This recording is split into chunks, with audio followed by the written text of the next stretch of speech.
Muitos de vocês já me pediam há um certo tempo para que eu falasse de Boku no Hero aqui no canal, mas eu acho que agora nós estamos no time um pouco mais favorável, então aqui está, não é? Um pouquinho mais favorável porque já tem um tempo que Boku no Hero acabou e as pessoas elegeram essa obra como mais uma, né? A obra mais nova a decepcionar todo mundo com o seu final. Talvez ela já nem seja mais nova porque eu acho que Jujutsu Kaisen já veio e já tomou esse posto muito rapidamente, mas o fato é que aqui no Brasil e lá nos Estados Unidos, muitos ficaram indignados com o final de Boku no Hero. Lá no Japão a recepção já foi um pouco melhor, né? Um pouco não, bastante melhor. E aí muitos de vocês vieram perguntando, pô, aproveita aí o ensejo pra falar de Boku no Hero, o que é que você achou do final, etc, etc. Eu não posso falar do final porque eu acompanhei Boku no Hero só até o final do arco do Overhaul. O que eu posso fazer é aproveitar um pouquinho a caldinha final desse hype pra poder começar a falar de Boku no Hero por aqui. Naquele esquema que a gente falou na semana passada, deixa já o like, engaja no vídeo,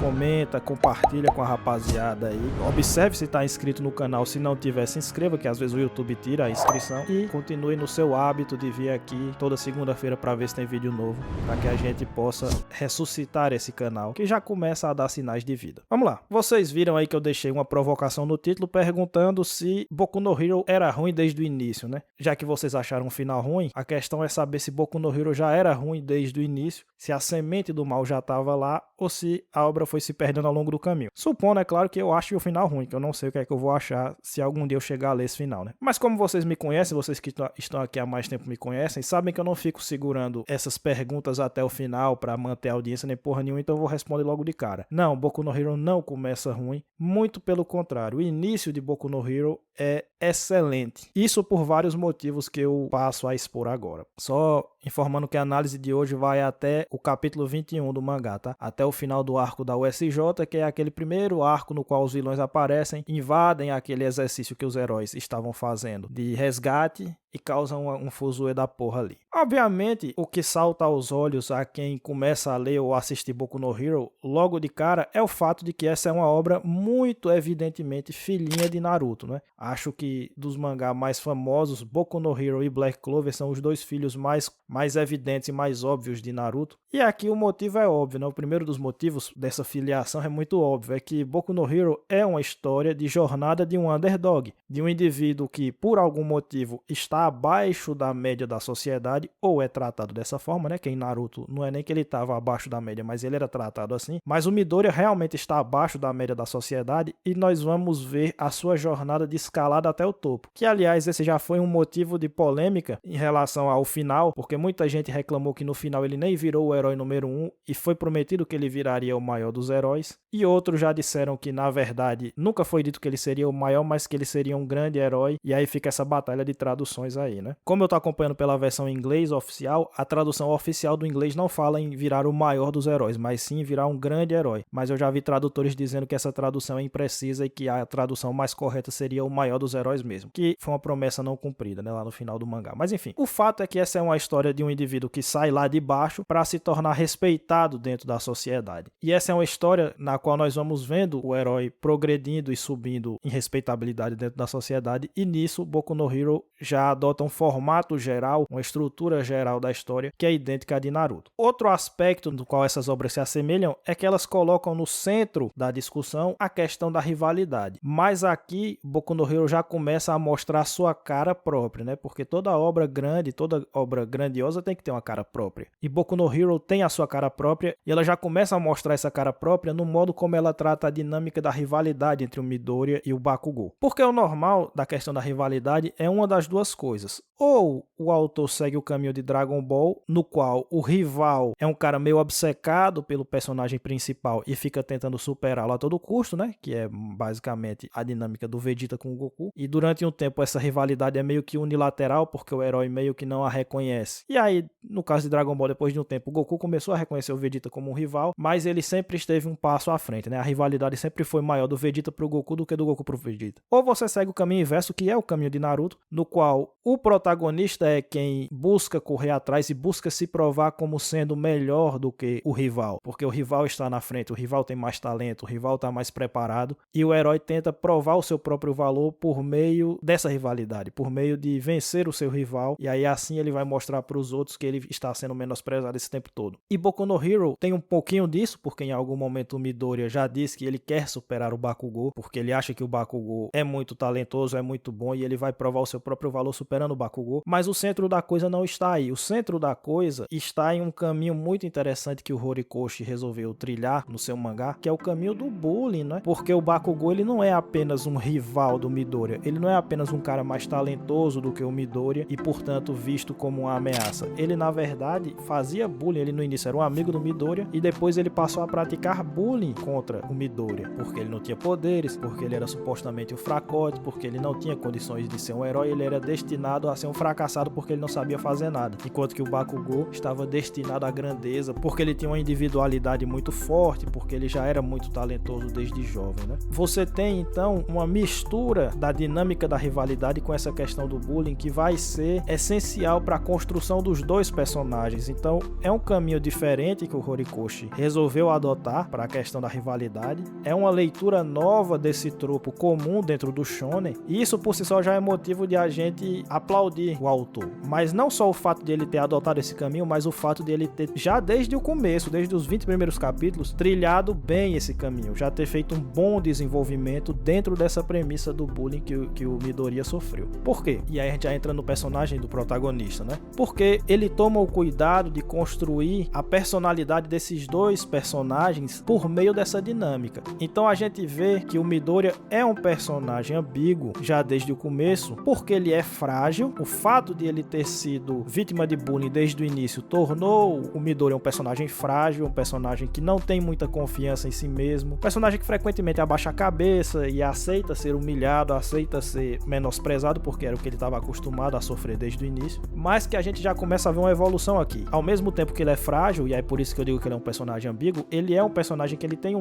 lá no fundo ele tem um certo brio, e a gente vê esse brio tanto na determinação dele para evoluir quando ele recebe o poder do All Might, quanto no fato de que ele rapidamente já começa a encarar o Bakugou, ele já começa a estabelecer efetivamente a dinâmica da rivalidade, porque no início era só ele sofrendo na mão do Bakugou, mas depois ele começa a reagir e aí a rivalidade efetivamente se constrói, porque ele começa a dizer que ele quer superar o Bakugou, que ele quer provar que é melhor do que o Bakugou, e ele efetivamente já supera o Bakugou em alguns aspectos logo nesse início aqui do mangá, né? Mas ele é ambíguo também em outro sentido, que é o de que em termos de poder ele é fraco no começo, ele é fraco um pouco em personalidade e é fraco nos poderes, porque ele não tinha poder nenhum, então ele tinha que aprender aos poucos a lidar com esse poder e principalmente enfrentando pessoas que já estavam mais acostumadas com seus poderes. Mas para além da sua fraqueza em termos de combate no início, ele tem primeiramente o coração de um herói, e é isso que faz com que ele receba o poder no início do mangá, e aliás eu acho essa uma grande sacada, para mim é uma boa justificativa do porquê que o herói recebeu um poder de presente, né? Ele recebeu o poder de presente porque em outros aspectos ele já era um herói pronto, aspectos nos quais o Bakugou tem que evoluir ao longo da narrativa. Então existe essa dualidade, o Bakugou é mais pronto que o Midoriya para o combate, mas ele é menos pronto no caráter de um herói, e nesse sentido ele reflete muito mais o Endeavor, que vai aparecer lá na frente, do que o próprio All Might. E o Midoriya é mais pronto enquanto o ideal de um herói e vai ter que evoluir no poder de um herói também. Então eu acho esse um grande motivo para ele receber o poder, para ele herdar o poder, que aí também já entra em outra dualidade do Midoriya, né? Porque ele ao mesmo tempo recebe um poder, ele recebe uma dádiva, mas ele tem que trabalhar duro para conseguir dominar essa dádiva que ele recebeu. Então aquele debate que muitas vezes acontece em Naruto e que muita gente acusa Naruto de ter se perdido nesse debate, que é talento natural versus esforço, em Boku no Hero ele existe também, mas existe uma conciliação disso no personagem do protagonista. Ele tem que fazer ambas as coisas, ele recebe uma coisa, mas primeiro ele só recebe porque ele já teve o mérito no primeiro lugar, o mérito de ser um herói em termos de ideal, em termos de personalidade, e segundo que para dominar esse poder ele também tem que trabalhar duro para ficar cada vez mais forte. Mas como eu ia dizendo, ele em termos de poder ele tem que evoluir, mas ele já está pronto em termos de ideal e em termos intelectuais, vamos dizer assim, porque uma característica que o Midoriya tem desde o início da obra é um pensamento muito rápido para bolar estratégias e para tomar decisão rapidamente, a decisão correta, né, de maneira rápida e efetiva. Então, esse aspecto mental do heroísmo e esse aspecto do coração de um herói ele já tem desde o início, e é interessante como o autor trabalha de uma maneira sagaz essa questão de ter o coração no lugar certo, porque o Bakugou fala pro Midoriya no início, você é um fracote, você já é velho demais e até agora não apresentou sua individualidade, então você não vai ser ninguém. Eu, por outro lado, vou ser grande porque os melhores heróis já demonstravam a sua grandeza desde desde crianças, né? Querendo se referir a isso, ao seu poder, a sua capacidade de batalha, de luta. Só que aí o Horikoshi vai lá e traz de novo no final do capítulo essa noção para mostrar que, na verdade, quem já estava destinado à grandeza desde o início era o Midoriya. Digo destinado, mas não porque existia uma força cósmica que estabelecia que o Midoriya tinha que ser o herói número 1 ou qualquer coisa assim, mas porque ele era destinado à grandeza no sentido de que ele já tinha o coração de um herói, e era isso que importava mais. Era isso que caracterizava esses caras que eram ditos como sendo grandes desde criança. Não era a força, não era o poder, era a atitude de um herói, o ideal de um herói. Então, toda essa ambiguidade que a gente está trabalhando aqui é meio que simbolizada nessa fala que o Horikoshi traz na boca do Bakugou significando uma coisa, e ao final do capítulo com seu significado mais verdadeiro, seu significado mais puro, né? E aí, falando do Bakugou, eu acho que o Horikoshi faz aqui é extraordinário em relação a esse personagem. Ele já coloca elementos de uma psicologia muito interessante, uma psicologia muito sutil em relação ao Bakugou, do porquê é que ele faz bullying com o Midoriya, né? O Horikoshi, nesses 20 primeiros capítulos, ele já faz questão de trabalhar o Bakugou de uma maneira, eu ousaria dizer que até mais profunda do que a média do shonen trabalharia em relação a essa questão. Porque é demonstrado ali de maneira muito clara que o Bakugou é, na verdade, uma pessoa muito insegura. Ele age como se ele tivesse muita confiança de si mesmo, e ele é tratado por muita gente como sendo um cara muito confiante, porém, no fundo, ele, na verdade, é uma pessoa acuada. Ele, na verdade, é uma pessoa insegura, e ele se sente extremamente inseguro quando ele vê a evolução do Midoriya. Então, para ele, era muito interessante ter uma pessoa que ele humilhava, que ele desprezava e em quem ele pisava o tempo inteiro, porque isso ajudava ele a reforçar o seu próprio ego, a reforçar a sua própria força. Para ele poder se afirmar, ele precisava rebaixar os outros. E isso é uma característica de uma pessoa insegura na vida real, né, no nosso mundo. E frequentemente é um traço psicológico que se observa em pessoas que praticam bullying. Não é que elas são muito fortes, não é que elas são muito determinadas, não. É que, na verdade, elas se utilizam de pessoas que são mais vulneráveis ou que têm menos a propensão a brigar e a bater de frente. Ela usa essas pessoas de escada para se reafirmar o tempo todo. E o Horikoshi foi muito preciso em colocar esse traço fino de psicologia no Bakugou. E uma coisa que eu observo, que eu sempre fiquei pensando acerca do Horikoshi enquanto autor, quando eu assistia o anime de Boku no Hero, né, há alguns anos, e fui reforçado aqui nessa leitura dos primeiros capítulos do mangá, é que ele é um autor que ele bate muito na tecla de que a criação que uma pessoa tem enquanto é criança vai refletir em certos defeitos ou em certas características que ela vai levar para a sua vida de adolescente e de adulto. A gente já vê isso no início com o Midoriya, né? Porque o fato dele sofrer bullying faz com que ele seja frágil, com que ele não tenha autoconfiança, com que ele seja uma pessoa que fica se encolhendo o tempo inteiro. E no caso do Bakugou, existe um quadro aqui já no início do mangá que é muito interessante, que mostra que o Bakugou só se tornou essa pessoa que pratica bullying, que pisa nos outros, porque ele recebeu muito reforço positivo na sua infância. Todo mundo dizia que ele era muito bom, todo mundo dizia que ele estava destinado a ser um herói, todo mundo ficava inflando o ego da criança, e aí a partir daí ele começou a achar muito natural ver a si mesmo como superior a todo mundo. Mas ele precisava ficar reafirmando o seu caráter de superioridade em cima de todo mundo o tempo todo, e quando ele viu o Midoriya evoluir, ele se sentiu acuado, ele se sentiu rebaixado, ele se sentiu diminuído e menosprezado por um cara que só estava fazendo dele, né? Então todas essas camadas que ele coloca de como a infância do Bakugou fez com que ele se tornasse essa pessoa, e de como no fundo ele é na verdade inseguro, torna esse personagem já de cara muito interessante e com uma profundidade psicológica maior do que a de vários personagens. Vários autores escrevem obras inteiras e não adquirem e não conseguem dar essa profundidade psicológica a seus personagens, como o Horikoshi deu em 20 capítulos pro Bakugou. Então o que ele faz aqui é fantástico. Ele constrói uma camada diferente para a dinâmica da rivalidade, e ele explora essa camada muito bem com seus dois personagens, né? Ele vai fundo dentro dessa premissa que ele mesmo estabeleceu logo no início. E além disso, ele ter escolhido esse caminho pro Bakugou, e ele mesmo disse que ele quis fazer o Bakugou como o personagem mais detestável de todos logo nesse início, coloca para ele, enquanto autor, um desafio, né? Porque se no início o Bakugou vai ser um personagem detestável, um personagem que é feito para as pessoas terem raiva, ao contrário do Midoriya, né? Porque o Midoriya, nesse início, tem muitas e muitas cenas nas quais o Horikoshi reforça a dinâmica do underdog pro Midoriya. Talvez alguns achem até que ele passou do ponto nisso aqui, porque realmente nos primeiros capítulos, além do Deku ser um underdog na história como um todo, porque ele não tem individualidade, ele quer ser um herói, mas assim, nos capítulos seguintes isso vai se repetindo o tempo inteiro. Por exemplo, no teste, ele é menosprezado porque ele não consegue controlar o poder dele, então ele meio que vai ficando encalacrado no primeiro teste para entrar na UA, e as pessoas começam a menosprezá-lo. E aí ele consegue no último momento fazer a coisa certa, salvar a Uraraka, e por isso ele entra na UA. E aí no primeiro teste da escola UA, ele ele vai ficando pra trás também porque ele não consegue usar os poderes dele, porque ele não pode abusar pra não quebrar o corpo. E aí ele vai ficando pra trás e parece que ele vai ser expulso da escola porque ele não devia estar ali e tal. Então, o tempo inteiro, o Horikoshi tá reforçando o Midoriya como sendo um cara que é tratado como um underdog, tratado como um cara que está abaixo da média da sociedade, para que ele possa superar essa expectativa e a partir daí gerar empatia do público, né? Gerar empatia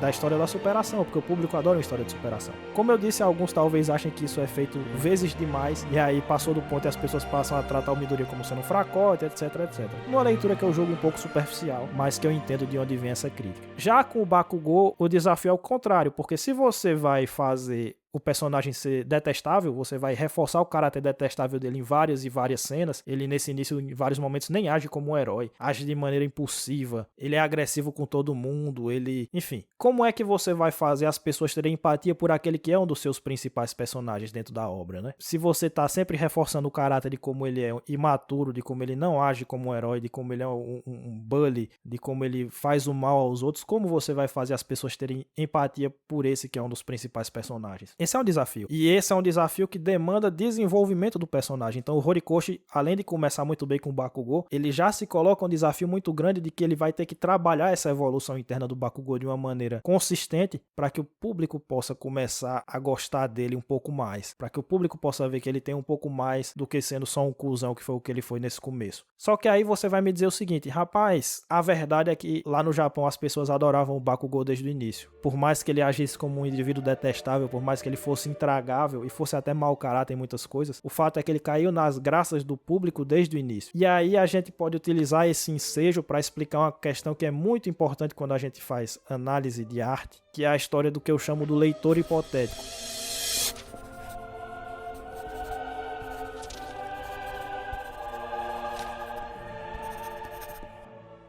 Em vários momentos vocês me escutam falar aqui do leitor, não, porque isso aqui é pro leitor simpatizar, isso aqui é pro leitor antipatizar, isso aqui é para causar tensão no leitor. E aí, muitas vezes, na verdade sempre, em qualquer um desses casos, sempre vai aparecer uma pessoa que vai dizer, eu não fiquei tenso. Essa cena era para causar tensão no leitor? Não fiquei tenso. Esse personagem era para ser detestável pro leitor? Eu não o detestei. Esse personagem era para ser simpático aos olhos do leitor? Eu não simpatizei. Enfim, sempre pode vir um leitor de carne e osso e sempre vai aparecer algum leitor de carne e osso, porque não existe unanimidade, né? Sempre vai ter divergência de opiniões, que vai dizer que aquilo não funcionou para ele. Só que quando a gente analisa, a gente não pode analisar do ponto de vista de cada leitor específico, porque obviamente um personagem detestável vai ser detestável para alguns e não vai ser detestável para outros. Só que a questão aqui, por isso que eu digo, o leitor aqui, quando a gente fala o leitor isso, é pro leitor sentir aquilo, é pro leitor pensar aquilo, nós estamos falando de um leitor hipotético, a gente não está falando do leitor de carne e osso. No fundo o que a gente quer dizer é o seguinte, o que é que a obra está querendo gerar? Quais sentimentos a obra quer produzir em quem está lendo? Se ela vai produzir ou não, em você, em mim, naquele outro, isso é uma outra discussão, isso é uma outra parte do debate.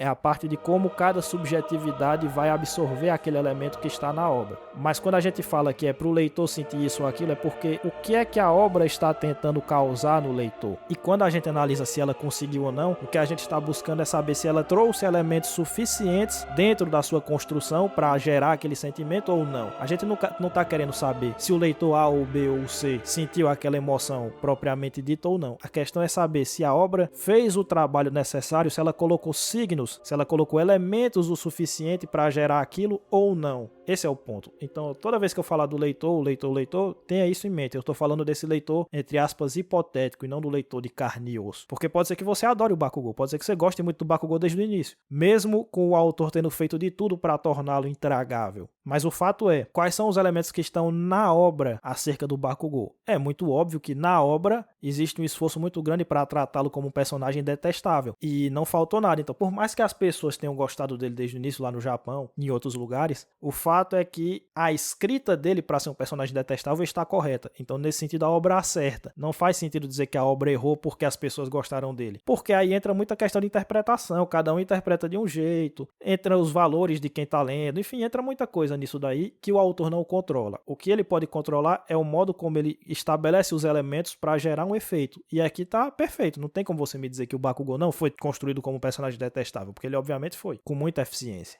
Então, o desafio que se coloca aqui pro Horikoshi é como tornar o Bakugou um personagem mais simpático, como tornar aquele que é o rival, ou seja, que é o segundo principal personagem do mangá e que vai ser um herói, que vai ser um dos mocinhos, como torná-lo um personagem mais simpático, como fazer de uma forma que as pessoas consigam torcer por ele, consigam ter alguma empatia por ele. E isso é um desafio que o Horikoshi se colocou no médio prazo. Se ele vai conseguir cumprir ou não, aí é tema para possíveis futuros vídeos que eu nem sei se eu vou fazer, né? Depende das views aí. Então, já aproveito o ensejo para reforçar que você engaje nesse vídeo aí para que o vídeo vá bem e a gente possa continuar fazendo Boku no Hero por aqui, certo? E aí, nesse início, nós falamos do Midoriya, nós falamos do Bakugou, nós falamos da rivalidade entre eles, mas outro aspecto muito interessante e, novamente, aqui eu não sei se é tão sutil, mas que já começa a ser feito um trabalho psicológico em torno de outro personagem, que é o All Might. Porque, obviamente, o All Might é trabalhado aqui para ser o ideal do herói, para ser o espelho no qual muitos outros personagens vão se inspirar, né? O guia, o farol de muitos personagens aqui. Mas o Horikoshi, já desde o capítulo 1, começa a colocar vários asteriscos nessa coisa aí. E termina tornando o personagem do All Might um pouco ambíguo também. Ele é um mentor do Midoriya, de maneira óbvia, mas ele não é aquele tipo de mentor que ele tem todas as respostas. Perceba que ele já não consegue, por exemplo, exercer o papel de mentor para o Bakugou. Mesmo o Bakugou tratando o All Might como uma referência, o All Might de carne e osso não consegue conversar com o Bakugou, não consegue falar ao coração do Bakugou. Então ele é um mentor para o Midoriya, porque também o Midoriya é um indivíduo que está mais aberto a ser guiado. Mas com o Bakugou, que precisa ser guiado em muitos aspectos, ele já não consegue se conectar. Então ele não é aquele personagem do mentor que ele tem todas as respostas, que ele sabe tudo sempre, que ele tá sempre por cima da situação. Ele é o herói número 1, ele é o cara que chega para salvar todos, mas ele também já diz no capítulo 1, isso aqui é muito pesado para alguém carregar. Eu tô sempre sorrindo, mas esse sorriso é para disfarçar toda a pressão que tá sobre as minhas costas, porque a sociedade espera que eu venha e resolva tudo. E aliás, isso daí vai ser uma coisa que o Horikoshi vai colocar no final, né? O final de Boku no Hero é para responder a isso aqui que tá no capítulo 1. Então, ele é uma figura às vezes idealizada, mas o Horikoshi também segue um caminho muito interessante de colocar as fragilidades do All Might logo de cara, e nós ficamos sabendo dessas fragilidades por meio do Midoriya, porque isso tem tudo a ver com o fato de que ele tá buscando um sucessor, né? Se ele não tivesse numa situação de fragilidade, ele não precisaria buscar um sucessor. Então, esse é um caminho muito interessante também, um caminho diferente para trabalhar o personagem do mentor, que é humanizar o mentor. Ele é o cara que ele vai inspirar os outros, mas em vários momentos ele próprio vai precisar de ajuda, em vários momentos ele mesmo vai precisar aprender coisas e vai precisar ser salvo pelos alunos, como ele precisou ser salvo no arco da USJ, que ele estava prestes a morrer quando ele estava numa situação difícil, e quem salvou ele foi o Midoriya. E aquele arco da USJ em relação ao All Might, ele já traz outra dualidade interessante desse personagem, que é, sendo ele o herói número 1, é óbvio que em algum momento, ou em vários momentos, ele vai ter aquele tipo de cena que é a cena de catarse, né? As pessoas estão sofrendo na mão de algum vilão, e aí chega o All Might no último minuto para salvar essa pessoa, e aí é aquele alívio, né? O All Might está aqui, então todo mundo pode ficar tranquilo, a gente pode descansar em paz, a gente pode descansar em paz é morrer, né? A gente pode descansar, a gente pode ficar em paz, porque agora ele chegou e agora ele vai resolver. Então é óbvio que ele vai ter esse tipo de cena várias vezes ao longo da obra, porque ele é o herói número 1. Então esse tipo de estrutura narrativa é perfeita para esse tipo de personagem. Só que como ele é um personagem dual, ele é um personagem ambíguo, ele é um personagem que já mostrou suas fraquezas nesse início, ele tem a cena de catarse, mas essa catarse nunca é completa, porque a gente sabe que no fundo talvez ele tenha problemas em exercer o seu heroísmo por causa da questão física, né? Por causa que ele já não é mais o mesmo, ele já não tem mais a mesma força e ele já nem consegue manter o seu poder por muito tempo. Então a gente vê essa cena de catarse pela metade, vamos dizer assim, de meia catarse, perfeitamente desenhado no arco da USJ, como eu já disse. É feita uma construção narrativa de que os alunos estão lá sofrendo na mão dos vilões e que aí o All Might vai ter que ser chamado, porque aí quando ele chegar, ele vai conseguir enfrentar e derrotar os vilões. E de fato ele chega, ele tem uma grande cena emocionante onde ele derrota o Nomu, né, com uma sequência de socos, e é uma cena catártica, mas ela é catártica tomada de forma isolada. Quando ela é tomada dentro do contexto, a catarse nunca vai até o fim, porque depois disso o All Might fica impossibilitado de lutar,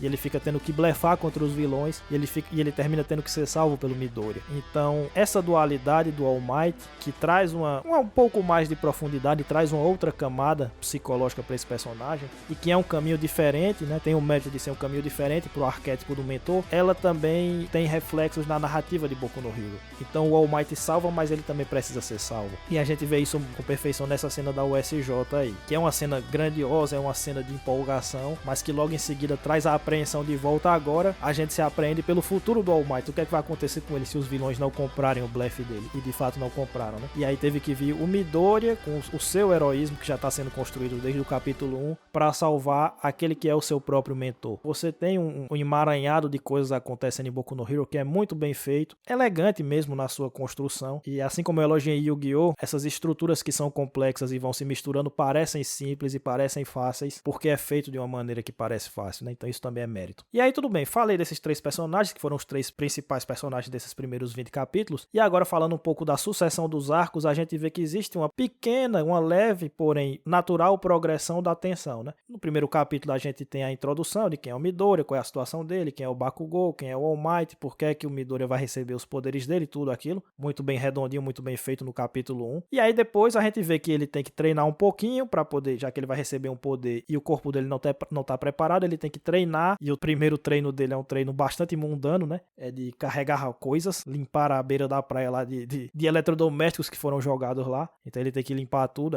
é um treino sem nenhum charme, mas é um treino que está adequado ao estágio dele em relação aos seus próprios poderes e seu próprio corpo. Aí depois a gente tem o teste para entrar na UA, que é novamente um teste no qual ele, em termos de poder, não está à altura, mas em termos de heroísmo ele está à altura, e a solução ali é muito boa, né? Narrativa mesmo, a solução narrativa de como o Midoriya vai entrar num negócio onde ele claramente está atrás de todo mundo em termos de domínio do poder. Ele vai entrar porque ele é em termos de heroísmo e de ideal de herói, ele está na frente de todos os outros ali. E é colocado uma cena eficiente o suficiente para que isso possa ser mostrado da melhor forma. Depois ele já dentro da escola tem aquele primeiro teste que é o teste físico, né? Quase um atletismo, só que com poderes, que é uma maneira muito interessante que o Horikoshi usou para fazer os personagens usarem os poderes de forma criativa e tal. E aí como é que o Midoriya vai conseguir superar também esse desafio se ele não pode ficar usando os poderes dele livremente? E aí a solução é interessantíssima também, que é que ele concentra a força na ponta do dedo, então ele consegue uma boa nota e tal. Depois disso você tem já um exercício onde eles vão se enfrentar uns aos outros diretamente, né? Os alunos vão se enfrentar diretamente numa dinâmica de treino de herói contra vilão, e depois você tem o arco no qual os vilões aparecem pela primeira vez. Então nesse começo de Boku no Hero a progressão é muito interessante. Eu até acho que isso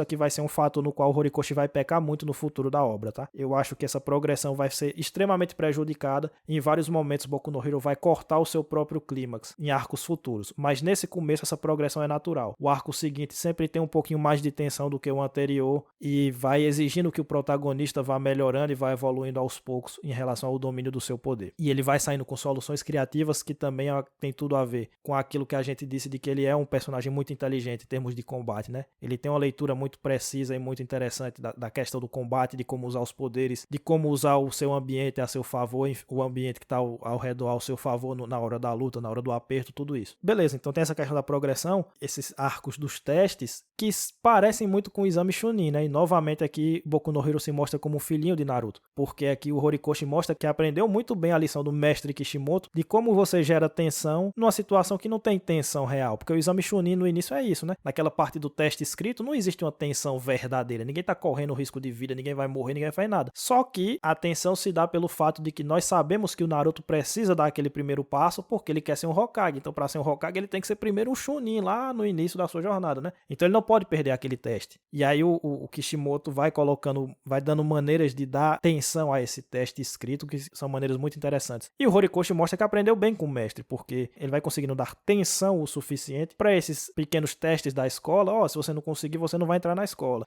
Aí depois que ele entra, se você não conseguir, você vai ser expulso da escola, enfim. Então ele consegue dar tensão suficiente para coisas que não tem tensão real, né? Ninguém tá correndo risco, ninguém tá prestes a morrer, até chegar o arco no qual a tensão é verdadeira, que é quando os vilões invadem lá e tal. Também parece o Exame Chunin no sentido da criatividade, porque aquele teste escrito de Naruto é muito criativo. A 10ª pergunta, né? A tensão da 10ª pergunta é levantada de uma maneira muito criativa e a resolução é muito criativa. E aquela história toda de que, esse teste não era para saber se você sabia as respostas, mas sim se você sabia capturar informações, porque é uma coisa que um ninja precisa fazer. Tudo isso maravilhosamente bem feito e muito criativo por parte do Kishimoto. A gente já elogiou na nossa playlist de Naruto lá. E o Horikoshi consegue fazer coisas semelhantes aqui, que é, eu vou dizer que vocês vão ser expulsos, mas é só pra ver se vocês, na hora hora do aperto conseguem usar os seus poderes de forma criativa, e a forma como o Midoriya utiliza o seu poder para superar essa questão é muito criativa. O modo como o Midoriya entra na escola é muito criativo e tem tudo a ver com a temática do heroísmo. Enfim, o que eu quero dizer é, o Horikoshi aprendeu muito bem com o Kishimoto como é que faz essas coisas aí que não são tão fáceis assim de fazer, né? É nesses arcos que a gente consegue ver o desenvolvimento de alguns outros personagens secundários, né? E aqui, principalmente o desenvolvimento do Ida, né? Porque a gente descobre que a gente começa a acompanhar a jornada do Ida, no sentido de... Jornada do Ida, que porra é essa? Lá ele. Jornada do personagem Ida, porque a gente descobre que ele também tem um herói no qual ele se inspira, que é o próprio irmão dele, né? Ele também tem coisas a provar, ele também tem uma caminhada a trilhar, assim como o Midoriya tem, e a gente começa a conhecer a história da vida de cada um. Na verdade, a gente só conhece a do Ida nesse primeiro momento, mas aos poucos a gente vai conhecendo a jornada de alguns personagens, né? Só que já fica meio óbvio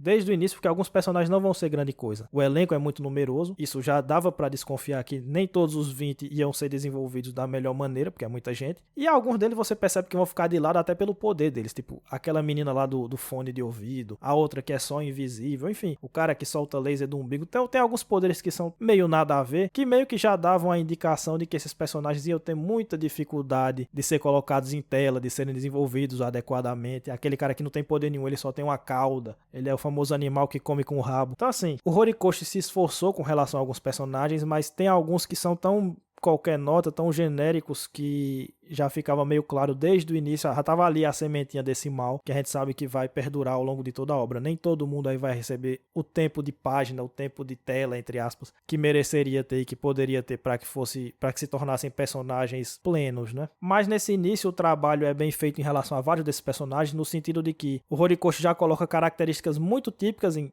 vários deles, não em cada um, mas em vários deles, de personalidade, né? Para que o leitor possa identificar facilmente a personalidade de cada um deles, mas eles não se tornam caricaturas.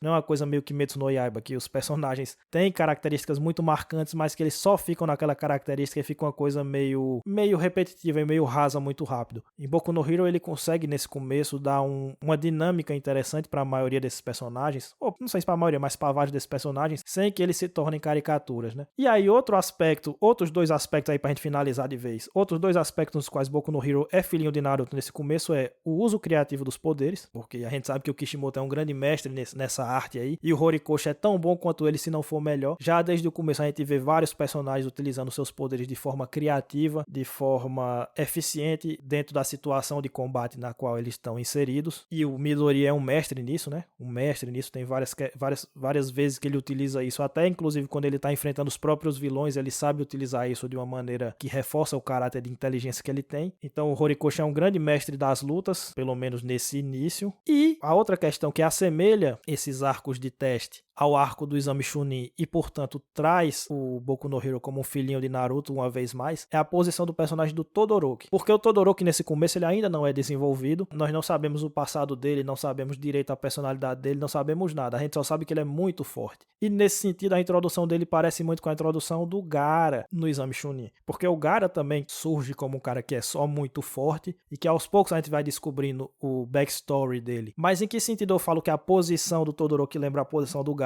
É no sentido de que ele aparece aí como uma nova camada na dinâmica da rivalidade, porque assim como você tinha no Exame Chunin a rivalidade Naruto-Sasuke, e aí de repente aparece um cara que é tão talentoso quanto o Sasuke, né? O primeiro ninja jovem que aparece em Naruto, que é tão talentoso quanto o Sasuke, que na verdade é o Gaara e o Rock Lee, esses dois aparecem ao mesmo tempo, e eles fazem uma rivalidade secundária com o Sasuke. Então tem a rivalidade primária, que é a do Naruto com o Sasuke, e temporariamente no Exame Chunin existe a questão da rivalidade secundária, porque o Sasuke começa a ver o Gaara e o Rock Lee como ameaças, né? Como rivais dele, porque são ninjas tão capazes quanto ele. E aí essa coisa vai sendo desenrolada aos poucos ao longo do arco do Exame Chunin. Aqui acontece a mesma coisa em relação ao Bakugou. O Bakugou, além de começar a ver o Midoriya como um rival, porque ele começa a se sentir acuado, como a gente falou no início do vídeo, ele começa a se sentir acuado por causa do Todoroki também, porque pela primeira vez ele vê um cara que é tão talentoso quanto ele, que era uma coisa que ele nunca tinha visto. Ele estava acostumado sempre a ser o mais forte, a ser o mais capaz, a ser o melhor, e agora ele vê um cara que que provavelmente é até mais capaz que ele nesse começo. Então ele se sente novamente acuado e começa a enxergar uma rivalidade secundária com o Todoroki aqui. E aí ao longo da obra a gente vai vendo como isso vai se desenrolando também. Mas essa posição inicial do Todoroki na obra, né? Essa posição que ele ocupa no início do mangá, lembra muito o Rock Lee, principalmente o Gaara. E nisso também o Horikoshi se mostrou um discípulo de Kishimoto, né? Enfim, senhores, o início de Boku no Hero é fantástico. Ele acerta em todos os aspectos temáticos, construção de personagem, progressão da tensão, criatividade nos poderes, a luta, momento de catarse, tudo